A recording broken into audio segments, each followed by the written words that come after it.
रामपुर गांव की एक पतली गली के आखिरी छोर पर भोला का घर खड़ा है। बारिश शुरू होते ही घर की छत एक बड़ी चुनौती बन जाती है। छत के अलग अलग हिस्सों से पानी की बूंदें एक साथ गिरना शुरू होती हैं। भोला जल्दी जल्दी 3 अलग अलग आकार के पतीले और पुराने डिब्बे लाकर उन बूंदों के नीचे रखता है। तब की आवाज पूरे कमरे में गूंजने लगती है। जैसे ही एक बर्तन भरता है, घर की सीलन भरी दीवारों पर मक्खी के जाले लटक रहे थे। धूप निकलते ही घर के हालात नहीं बदलते। भोला अपनी जेब बाहर निकालता है। उसमें एक भी सिक्का नहीं है। वह दीवार पर टंगी एक सूखी हुई रोटी की तरफ देखता है और फिर अपनी खाली झोली को झटकता है। घर की टूटी हुई खिड़की से हवा आती है और धूल के कण हवा में तैरने लगते हैं। भोला फर्श पर बिछी चटाई को समेटता है, पर वह जगह जगह से फटी हुई है। उसके पास न तो अनाज का कोई भंडार है और न ही अगली शाम के भोजन का कोई प्रबंध। भोला कमरे के बीच में खड़ा होकर छत की ओर देखता है, जहां से पानी की एक और धार सीधे उसके पैरों पर गिरती है। वह ठंडी सांस लेता है और अपने फटे हुए पैरों को सिकोकर कोने में बैठ जाता है।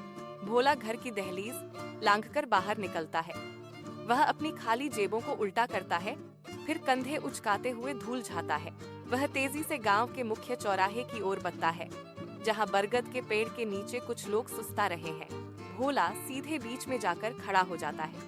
वह अपना हाथ हवा में लहराता है और बीच की ओर देखते हुए जोर से ठहाका लगाता है। लोग उसकी ओर मुड़ते हैं। भोला कहता है, मेरे दोस्त, मेरी किस्मत तो देखिए। बारिश होती है तो छत टपकती है और धूप निकलती है तो जेब टपकती है।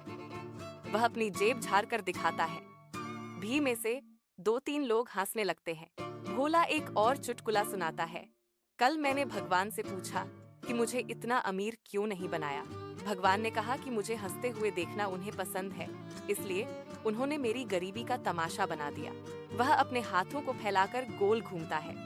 कुछ बुजुर्ग अपनी लाठी टेक कर हंसने लगते हैं और एक बच्चा पास आकर रुक जाता है। भोला फिर से अपनी गरीबी का मजाक उड़ाता है, जैसे यह कोई बड़ी उपलब्धि हो। लोग अब उसके चारों ओर घेरा बना लेते हैं। भोला की बातें सुनकर चौराहे का माहौल बदल जाता है। जहां अभी तक सन्नाटा था, वहां अब हंसी की लहर दौड़ रही है। वह अपनी दयनीय स्थिति को एक खेल की तरह पेश करता है, जिससे लोग उसकी गरीबी को भूलकर उसके विनोद में शामिल हो जाते हैं। चौराहे की हंसी पीछे छूट गई है।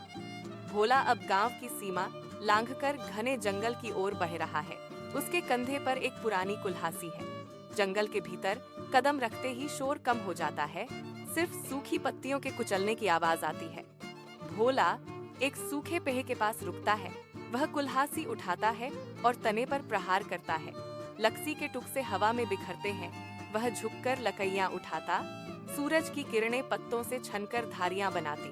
भोला पसीना पोंछता है और आगे बढ़ता है। अचानक झाड़ियों के बीच चलते हुए उसका दाहिना पैर किसी सख्त चीज से टकराता है। वह लड़खड़ाकर रुक जाता है। पैर में तेज झनझनाहट होती है। भोला नीचे झुकता है। वहां की मिट्टी सूखी और कठोर है, लेकिन उस जगह पर कुछ अजीब सा उभार दिख रहा है। वह अपने दोनों हाथों से मिट्टी को खुरचने लगता है। उसकी उंगलियां किसी धातु की ठंडी और चिकनी सतह को छूती हैं। वह मिट्टी हटाता है तो नीचे से एक गोल, भारी और कठोर आकृति उभरती है। भोला अपनी सांस थाम लेता है। वह उस वस्तु को हिलाने की कोशिश करता है, लेकिन वह जमीन में गहराई तक धंसी हुई है। वह कुल्हाती की नोक से सावधानी पूर्वक आसपास की मिट्टी खोदता है। रहस्यमयी वस्तु उभरी। जंगल में सन्नाटा। भोला की उत्सुकता बढ़ी। भोला घुटनों के बल बैठ जाता है। वह अपनी हथेलियों से मिट्टी को जोर जोर से हटाने लगता है। धूल उड़कर उसकी आंखों में जाती है। पीतल का मटका धीरे धीरे मिट्टी से बाहर आता, जिसकी सदियों पुरानी सतह भोला के रगड़ने से चमक उठती। चमकता मटका भोला खींचे धरियाम से बाहर। वह उसे अपने सामने रखता है। पीतल का रंग सूरज की रोशनी में जगमगा रहा है। भोला अपनी कमीज के पल्ले से मटके को साफ करता है। अचानक उसकी नजर मटके के गले पर खुदी हुई कुछ आड़ी तिरछी रेखाओं पर पड़ती है। वह झुककर उन्हें गौर से देखता है। ये कोई साधारण निशान नहीं, बल्कि स्पष्ट शब्द हैं। भोला अपनी उंगली उन अक्षरों पर फेरता है। वह धीमी आवाज में पढ़ता है, जिसके दिल में लालच नहीं, वही पाएगा सोने की बारिश। भोला के माथे पर सिलवटें पड़ जाती हैं। वह मटके को हिलाकर देखता है। अंदर से लड़खड़ाहट, भोला मटका पर कुल्हासी ताने। उसके मन में संदेह है। वह मटके को झटकते हुए बरबराता है, सोने की बारिश, कहीं इसमें पुराने आलू तो नहीं भरे? गूंजती आवाज, मटका खुला, ठंडी हवा का झोंका, धड़कने तेज। वो सांस लेकर ढक्कन उठाता है। ढक्कन हटते ही मटके के भीतर से एक अद्भुत चमक फूटती है। भोला की आंखें चौंधिया जाती हैं। मटका अचानक थरथराने लगता है। एक भारी पीली धातु की वस्तु मटके के किनारे से फिसलती है और सीधे जमीन पर गिरती है। थन की आवाज जंगल की शांति को चीर देती है। मिट्टी पर पटा वह गोल सिक्का सूरज की रोशनी में दमक रहा है। भोला की आंखें फटी की फटी रह जाती हैं। वह पलकें झपकाना भूल जाता है। उसकी सांसें रुक सी गई हैं। वह धीरे से अपना हाथ आगे बढ़ाता है। उसकी उंगलियां कांप रही हैं। वह सिक्का उठाता है। धातु का वजन उसकी हथेली पर भारी महसूस होता है। वह उसे अपनी आंखों के करीब लाता है। सिक्के पर बनी नक्काशी स्पष्ट है। दांतों तले सोना दबा धातु का स्पर्श पहचान कराता। वह सिक्का हटाकर उसे फिर से देखता है। उसका चेहरा चमक उठता है। वह जोर से चिल्लाता है, सचमुच सोना। उसकी आवाज जंगल में गूंजती है। वह उत्तेजना में उछल पड़ता है। उसने सिक्के को अपनी हथेली पर बार बार उछाला। धातु की चमक उसकी आंखों में प्रतिबिंबित हो रही है। भोला का पूरा शरीर खुशी से कांप रहा है। उसने सिक्के को कसकर मुट्ठी में बंद कर लिया है। उसके दिमाग में अब गरीबी की चिंता नहीं, नई संभावनाएं दौड़ रही हैं। सिक्के हैं या नहीं? भोला जमीन पर पालथी मारकर बैठ जाता है। वह एक एक करके मटके से और सिक्के निकालने लगता है। सिक्के उसकी हथेली से फिसलकर जमीन पर ढेर बनाने लगते हैं। वह सिक्कों को आपस में टकराता है। धातु की खनक उसके कानों में संगीत की तरह बजती है। भोला के दिमाग में अब भूख की तपक और समोसों की महक उभरने लगती है। वह अपनी उंगलियों से हवा में ही समोसे खाने का अभिनय करता है। वह सोचता है, अब वह गांव की सबसे बड़ी दुकान पर जाएगा। वह गरम कुरकुरे समोसों का एक बड़ा ढेर खरीदेगा। उसे याद आता है कि कैसे लोग उसे गरीब समझकर दुत्कारते थे। अब वह उन सबके सामने ठसक से चलेगा। भोला अपनी कल्पना में खुद को एक बड़े मेज पर बैठा देखता है। उसके सामने समोसों की प्लेटें सजी हैं। वह बड़े मजे से उन्हें तोड़कर चटनी में डुबोता है। वह जोर जोर से हंसने लगता है। उसकी कल्पना में वह अब गांव का सबसे रईस इंसान है। वह सिक्के को अपनी नाक के पास लाकर उसकी खुशबू लेता है। उसे लगता है कि सोने की गंध ही असली समोसों की महक है। वह अपनी खाली जेबों को टटोलता है, फिर सोने के ढेर को देखता है। अब उसे बारिश में टपकती छत का डर नहीं है। वह मटके को अपने सीने से लगा लेता है। उसकी आंखों में एक अजीब सी चमक है। वह बार बार सिक्के को उछालता है और लपकता है। समोसे, चटनी और रईसी का यह सपना उसे पसीने से तरबतर कर देता है। भोला का कच्चा घर अब इतिहास बन चुका है। ईंटों पर ईंटें चढ़ रही हैं। कंक्रीट के खंभे जमीन में धंस रहे हैं। कुछ ही हफ्तों में पुरानी जर्जर दीवारें एक मजबूत पक्के मकान में बदल गई हैं। भोला अब उस छत के नीचे खड़ा है जहां बारिश की एक बूंद भी नहीं टपकती। वह अपने शरीर पर मखमल का स्पर्श महसूस करता है। चिकना और नरम कपथा उसकी उंगलियों के नीचे सरकता है। उसने पुराने चित्रों को जला दिया है। अब वह चौहे कदम भरता हुआ गांव के चौराहे पर निकलता है। उसके पैर जमीन पर जोर से पड़ते हैं। गांव के लोग अपनी चौपाल छोंकर बाहर आ जाते हैं। उनकी गर्दनें भोला को देखने के लिए ऊपर उठती हैं। वे एक दूसरे को कोहनी मारते हैं और फुसफुसाते हैं। भोला का सीना तन गया है। वह अपनी उंगलियों को मखमल की आस्तीन पर फेरता है और एक ठहाका लगाता है। लोग उसकी ओर आंखें फांसे देख रहे हैं। कोई विश्वास नहीं कर पा रहा कि यह वही भोला है जो कुछ दिन पहले अपनी गरीबी पर चुटकुले सुनाता था। वह अब किसी की परवाह नहीं करता। वह अपनी नई चमकती हुई हवेली की ओर इशारा करता है। उसकी चाल में एक अजीब सी अकड़ है। गांव के बुजुर्ग अपनी लाठियां थामे खड़े रह जाते हैं।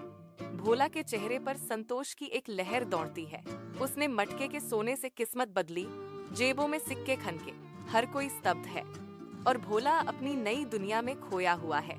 भोला की महत्वाकांक्षा अब घर की सीमाओं को लांघ गई है।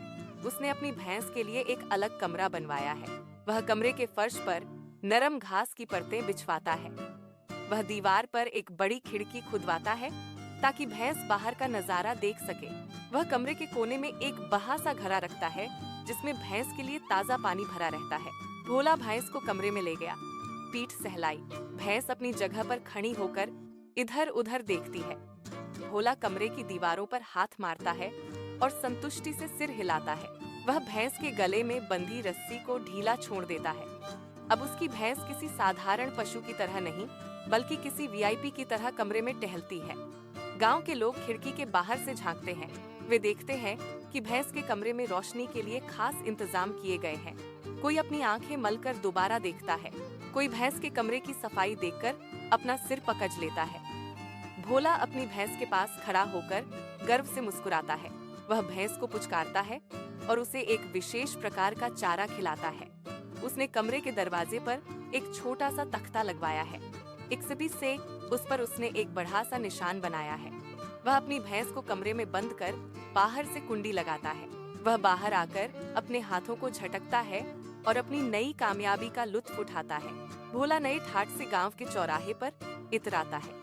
चौराहे पर खड़ा, गला साफ कर, कमर पर हाथ धर, वो अजीब मुस्कान से सबको तकता है। वह अपना हाथ हवा में लहराता है और जोर से चिल्लाता है। वह कहता है, hello everyone, look at me, I am international rich village man. उसकी अंग्रेजी सुनकर लोग एक दूसरे का मुंह ताकने लगते हैं। वह अपनी बात जारी रखते हुए कहता है, दिस इज माई लाइफ। बड़ा घर, ढेर सारा धन, गरीबी खत्म। सिक्के की खनक गांव की खामोशी को तोड़ती है। वह पास खड़ी एक गाय को देखकर कहता है, see here, my buffalo is also rich, she Yeats fresh grass. वह अपनी टूटी फूटी अंग्रेजी के साथ हाथ पैर हिलाकर अपनी अमीरी का प्रदर्शन करता है। गांव के बच्चे उसके पीछे पीछे चलने लगते हैं, उसकी नकल उतारने की कोशिश करते हैं। भोला ने हवा में उंगली उठाई, मूंछें संवारी, चाल शाही की। लोग हंसते हैं, लेकिन भोला को इससे कोई फर्क नहीं पड़ता। वह अपने आप में खोया हुआ है। शब्दों से हास्य का माहौल, बाहें फैलाए हंसा। उसकी यह नई पहचान, जो अंग्रेजी और घमंड के मिश्रण से बनी है, पूरे गांव में चर्चा का विषय बन गई है। ठाकुर तेज प्रताप खिड़की से झांके, भोला के घर को निहारे, मूंछें मरोड़, भोला के घर की चमक पर टिकी आंखें। वह अपने पास रखे पानी के गिलास को जोर से मेज पर रखता है। वह अपनी हवेली के बरामदे में टहलना शुरू करता है। उसके कदम भारी हैं और उसकी नजरें लगातार भोला की गतिविधियों का पीछा कर रही हैं। उसने अपने हाथ पीछे बांध रखे हैं। वह एक बार फिर खिड़की के पास जाता है और भोला को सिक्के उछालते हुए देखता है। उसकी पेशानी पर बल पड़ जाते हैं। वह अपनी आंखों को सिकोड़कर भोला की संपत्ति का आकलन करता है। वह बुदबुदाता है और अपने हाथों को मुट्ठी में भींच लेता है। उसके चेहरे पर एक कुटिल मुस्कान उभरती है।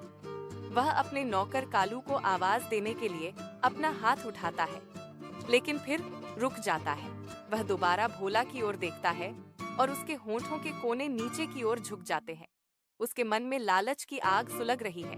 जूतों को पटकता, हवेली में घूमता, खिड़की से झांकता शिकारी सा, सांसें तेज, उंगलियां मूंछों पर, वो भोला को निहार रहा। योजना बनी, खंभे से ताका, नजरें तीखी हुईं। ठाकुर तेज प्रताप ने हवेली के भीतर अंधेरे में खड़े होकर कालू को इशारा किया।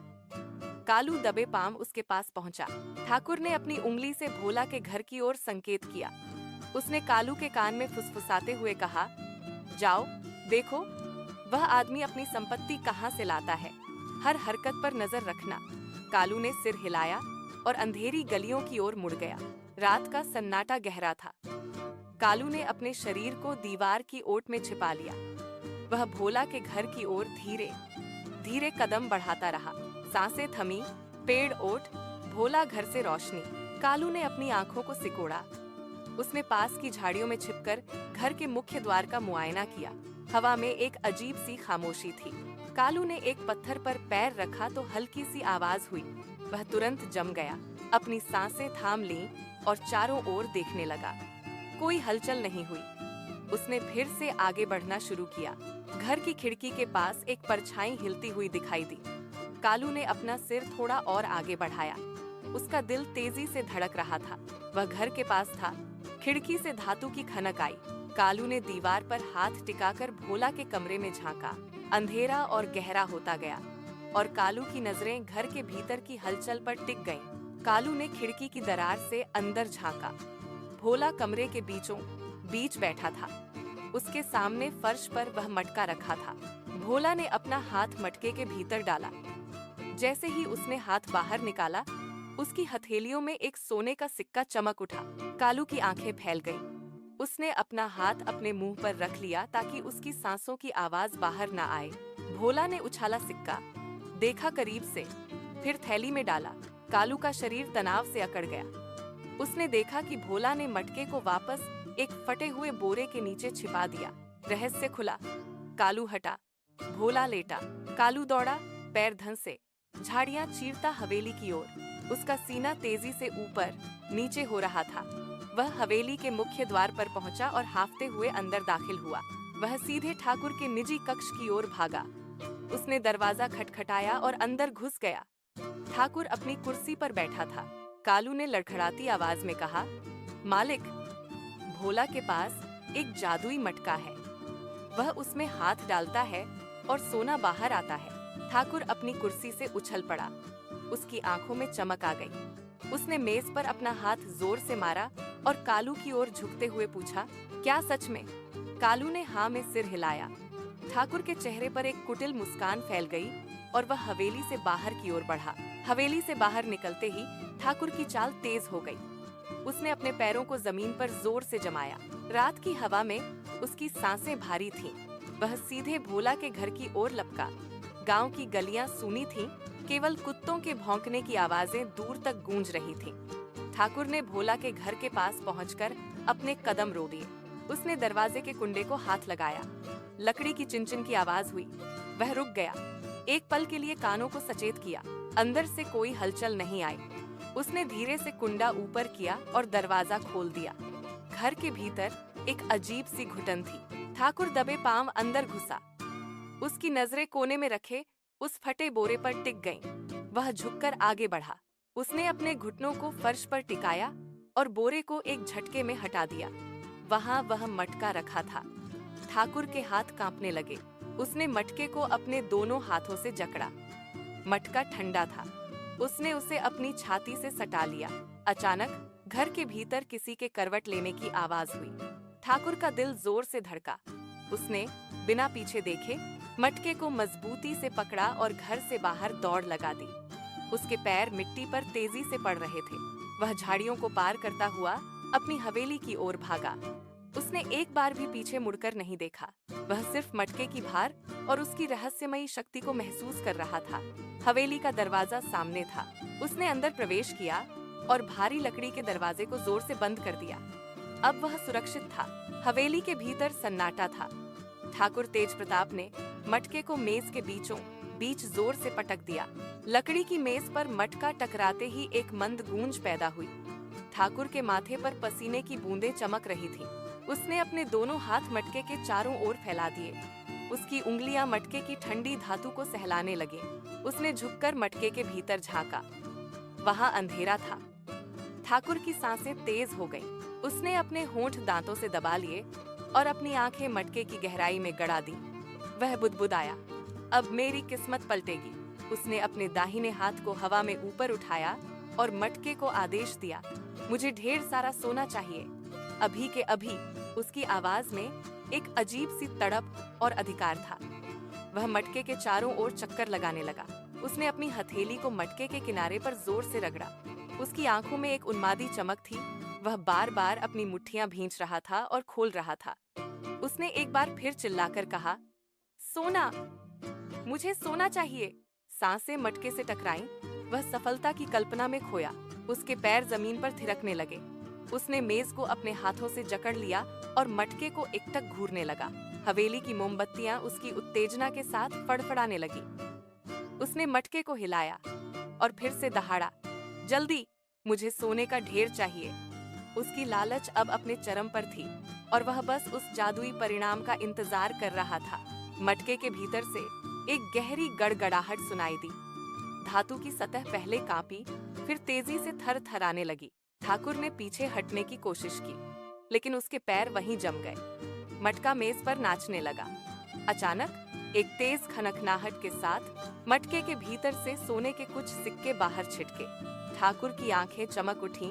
उसने हाथ आगे बढ़ाया ही था कि मटका एक जोरदार झटके के साथ उछला। अचानक धातु की आवाज बदल गई। सोने के सिक्कों की जगह मटके के भीतर से भाप का एक गुबार निकला। एक के बाद एक उबलते हुए गरम आलू मटके से बाहर निकलकर मेज पर गिरने लगे। आलू फर्श पर लुढ़कते हुए ठाकुर के पैरों से टकराए।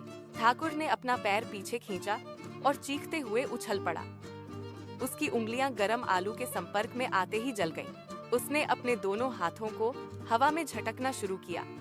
आलू लगातार मटके से बाहर आ रहे थे, जैसे कोई मशीन चल रही हो। ठाकुर कमरे में इधर उधर भागने लगा। उसके पैर गरम आलू पर पड़ रहे थे, जिससे वह बार बार फिसल रहा था। मेज उलट गई और मटका जमीन पर गिरकर गोल गोल घूमने लगा। कमरे में भाप भर गई थी। ठाकुर दीवार से सट गया। माथे पर पसीने की बूंदें, जलते हाथ मलते। मटका अनवरत चलता रहा। आलू उबल रहा था। हवेली में अफरा तफरी। ठाकुर की नजरें ज्वालामुखी पर टिकी। मटके से कर्कश ध्वनि, गीली आवाज, मेंढक कूदे। ठाकुर संभल पाता इससे पहले ही मुर्गियां फड़फड़ाती निकली। उन्होंने अपने पंख फैलाए और पूरे कमरे में धूल उड़ाना शुरू कर दिया। ठाकुर ने अपना हाथ आगे बढ़ाया ही था कि मटके के भीतर से एक लंबा काला सांप फुफकारते हुए बाहर निकला। सांप ने अपनी पूंछ मेज के पायदान पर लपेटी और ठाकुर की तरफ अपना फन उठा लिया। ठाकुर की चीख निकल गई। वह पीछे की ओर भागा, लेकिन फर्श पर बिखरे मेंढकों पर पैर पड़ते ही वह फिर से फिसल गया।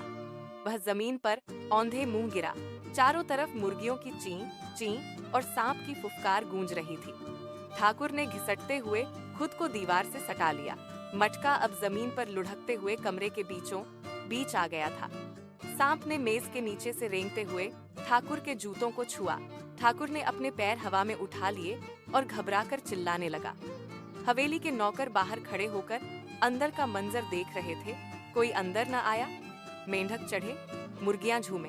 ठाकुर की हवेली चिड़ियाघर सी। मटका उसे ही ताके। अचानक हवेली के बीचों बीच रखे मटके से एक गाढ़ा नीला धुआं निकलने लगा।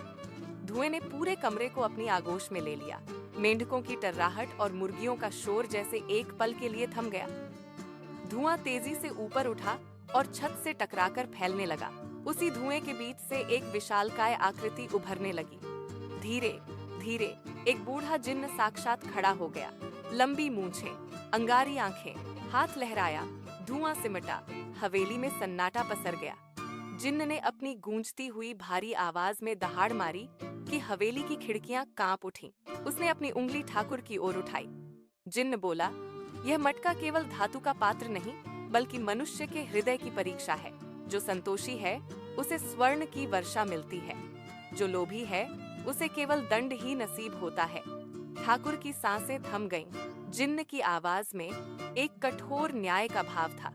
उसने हवेली की दीवारों को देखा, जहां अभी भी सांप रेंग रहे थे। जिन्न फिर गरजा, तुम्हारी लालसा ने इस शांति को भंग किया है। तुमने मटके की मर्यादा को नहीं समझा। न्याय की गर्जना गूंजी हवेली में। ठाकुर अचल रहा, नजरें झुकी। जिन्न ने भोला को देखा। हवेली के भीतर सन्नाटा ऐसा था कि सुई गिरने की आवाज भी सुनाई दे जाए। जिन्न की विशालकाय परछाई भोला के ऊपर पड़ रही थी। जिन्न ने अपना भारी मस्तक झुकाया और एक बार फिर अपनी गूंजती हुई आवाज में बोला, भोला, तुमने इस मटके की परीक्षा को समझा है। अब समय आ गया है कि मैं तुम्हारी इच्छा पूरी करूं। बोलो, तुम्हें क्या चाहिए? क्या तुम्हें यह पूरी हवेली चाहिए या फिर ढेर सारी धन दौलत? जिन्न के शब्द हवा में तैर रहे थे। ठाकुर तेज प्रताप ने अपनी आंखें सिकोड़ लीं। उसे लगा भोला अब सोने के पहाड़ों की मांग करेगा। हवेली के बाहर खड़े ग्रामीण भी अपनी सांसें थामे खड़े थे। सबकी नजरें भोला पर टिकी थीं। सबने मान लिया था कि अब भोला इस गांव का सबसे अमीर आदमी बन जाएगा और महल में रहेगा। लेकिन भोला ने कोई जवाब नहीं दिया। उसने अपना हाथ अपने सिर पर रखा और धीरे धीरे उसे खुजलाने लगा। चेहरे पर उलझन, गणित की गुत्थी सुलझाता। आसपास के लोग आपस में फुसफुसाने लगे। कोई बोला, यह क्या कर रहा है? इसे तो अभी महल मांगना चाहिए। भोला ने अपनी उंगलियों से सिर की त्वचा को रगड़ा और जिन्न की ओर देखा। उसकी आंखें नीचे की ओर झुकी थी। उसने एक गहरी सांस ली और अपने होंठ खोले। हर कोई यह सुनने के लिए बेताब था कि वह कौन सा कीमती वरदान मांगेगा। माहौल में तनाव चरम पर था, लेकिन भोला के माथे पर पसीने की बूंदें चमक रही थी। भोला ने अपने दोनों हाथों को कमर पर रखा और जिन्न की चमकती आंखों में सीधे देखा। उसके चेहरे की झिझक गायब हो चुकी थी। तमित करे दाइक मैत का बाग। उसने एक गहरी सांस ली और पूरी हवेली में गूंजती आवाज में कहा, हे जिन्न महाराज, मुझे न तो सोना चाहिए और न ही यह आलीशान महल।